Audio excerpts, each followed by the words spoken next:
Hello friends, இன்றைக்கி நம்ம ration பச்சரிசியில் இடியாப்ப மாவு எப்படி ரெடி பண்ணுறது, இடியாப்ப மாவை வச்சு எப்படி சுலபமாக இடியாப்பம் எப்படி செய்கிறதுன்னு தான் நம்ம இன்றைக்கி பார்க்க போகிறோங்க. வீடியோவை ஸ்கிப் பண்ணாமல் பாருங்கள், நிறைய ட்ரிக்ஸ்லாம் சொல்லியிருக்கு.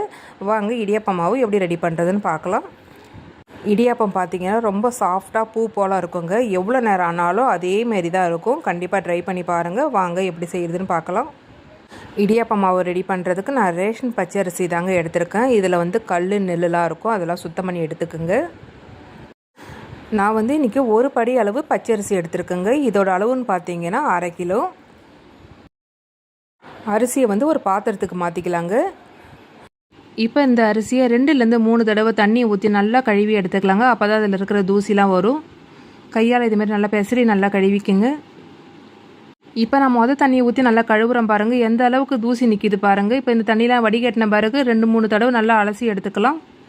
இப்போ அரிசியை 2லேருந்து 3 தடவை நல்லா கழுவி எடுத்தாச்சுங்க. ஒரு மூடி போட்டு 2 மணி நேரம் நல்லா ஊற வச்சிடலாங்க. 2 மணி நேரம் நல்லா ஊறட்டும். இப்போ 2 மணி நேரம் கழித்து ஓப்பன் பண்ணி பார்க்குறாங்க. அரிசி நல்லா ஊறிடுச்சு பாருங்கள். இந்த அளவுக்கு நல்லா ஊறி இருக்கணும் பாருங்கள். இந்த அளவுக்கு நல்லா ஊறின பிறகு தண்ணியெலாம் நல்லா வடிகட்டிடலாம். நம்ம சாதம் வடிக்கிற மாதிரி இந்த தண்ணியெலாம் எல்லாத்தையும் வடிகட்டி எடுத்துடலாங்க. இப்போ வடிகட்டின அரிசியை ஒரு காட்டன் கிளாத்தில் கொட்டி நல்லா உணர விட்டுடலாங்க. ஒரு 10 நிமிஷம் நல்லா உணர விட்டால் போதுங்க. ரொம்ப நேரம் காயக்கூடாது அரிசி.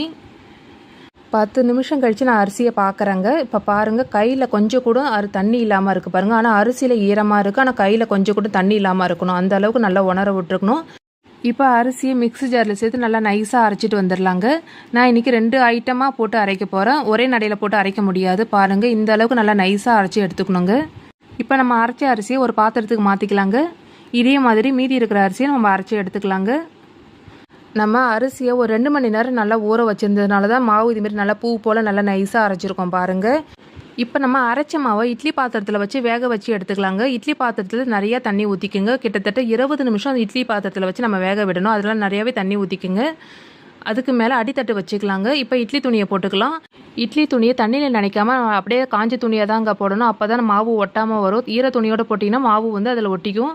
இப்போ நம்ம அரைச்ச மாவை நல்லா பூ போல் நல்லா தூவிக்கலாங்க. ஒரே டைமில் அப்படியே கொட்டிடாதுங்க. இதுமாரி பூ போல் நல்லா நிறவிக்குங்க. அப்போ தான் மாவு நல்லா வெந்திருக்குங்க. ரொம்ப அழுத்தி கொடுத்திங்கன்னா மாவு உள்ளார வேகாமல் இருக்கும். இதுமாரி எல்லா மாவும் நிரப்பின பிறகு சைடில் இருக்கிற துணியெலாம் நல்லா மூடிக்கலாங்க. அப்போ தான் வேர்வை தண்ணி படாமல் இருக்கும். இப்போ இட்லி பாத்திரத்தை மூடி வச்சு ஒரு 20 நிமிஷம் நல்லா வேக விட்டுடலாங்க. 20 நிமிஷம் நமக்கு டைம் பார்த்துக்கிட்டாலே போதும். 8 மணிக்கு நம்ம வேக வச்சா ஒரு 8:20க்குலாம் ஆஃப் பண்ணிடலாம். வெந்துச்சா வேகலைன்னா நம்ம செக் பண்ணவே வேண்டாங்க, நல்லா வெந்திருக்கும்.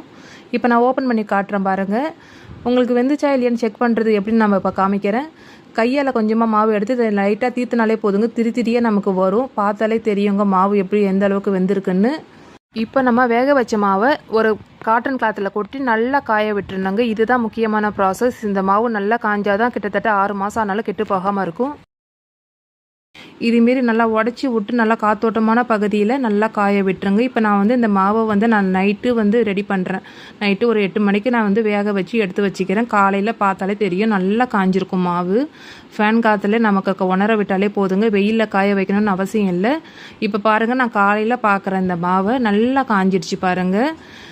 பார்த்தாலே தொட்டு பார்த்தாலே தெரியும் மாவு நமக்கு காஞ்சா எப்படி இருக்கும் அதேமாரி இருக்குது. ஒரு கட்டி உடைக்கிறதுக்கே ரொம்ப கஷ்டமாக இருக்கும். அந்த அளவுக்கு நல்லா காஞ்சிருச்சு பாருங்கள். மாவில் கொஞ்சம் கூட ஈரப்பதமே இருக்கக்கூடாதுங்க. நல்லா காஞ்சிருக்கணுங்க. அப்போ தான் நம்ம ஸ்டோர் பண்ணி வச்சாலும் கெட்டு போகாமல் இருக்குங்க. ஈரப்பதமாக இருந்துச்சுன்னா பூர்ணம் பூத்தாப்பில் ஆகிடும். அதனால 1க்கு 2 நாள் கூட நல்லா உணர விட்டுக்குங்க மாவை. இப்போ நம்ம காய வச்ச மாவை மிக்ஸி ஜாரில் சேர்த்து நைஸாக அரைச்சிட்டு வந்துடலாங்க. பாருங்கள், இந்த மாவை தான் நமக்கு கடைகளில் இடியாப்பம் மாவு, புட்டு மாவு, கொழுக்கட்டை மாவுன்னு நமக்கு அதிக விலைக்கு விற்கிறாங்க.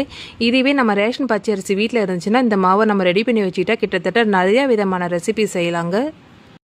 அரைச்ச மாவை ஒரு டப்பியில் ஸ்டோர் பண்ணி வச்சுக்கிட்டிங்கன்னா எப்போ நினச்சாலும் சரி நம்ம இடியாப்பம் டக்குன்னு செஞ்சிடலாங்க. இந்த மாவை வச்சு நம்ம எப்படி இடியாப்பம் செய்யறதுன்னு பார்க்கலாம் வாங்க. ஒரு பாத்திரத்தில் 2 கப் அளவு தண்ணி அளந்து ஊற்றிக்கலாங்க. நம்ம இந்த கப்பில் தான் நம்ம மாவு எடுக்க போகிறோம். 1 கப் மாவுக்கு 2 கப் அளவு தண்ணி வச்சிங்கன்னா கரெக்டாக இருக்கும். கொஞ்சமாக உப்பு சேர்த்துக்கலாங்க. 1 ஸ்பூன் அளவு நெய் சேர்த்துக்கிறேன். நெய் இல்லைன்னா ரீஃபண்ட் ஆயில் கூட சேர்த்துக்கலாங்க. தண்ணி நல்லா கொதிக்கட்டும்.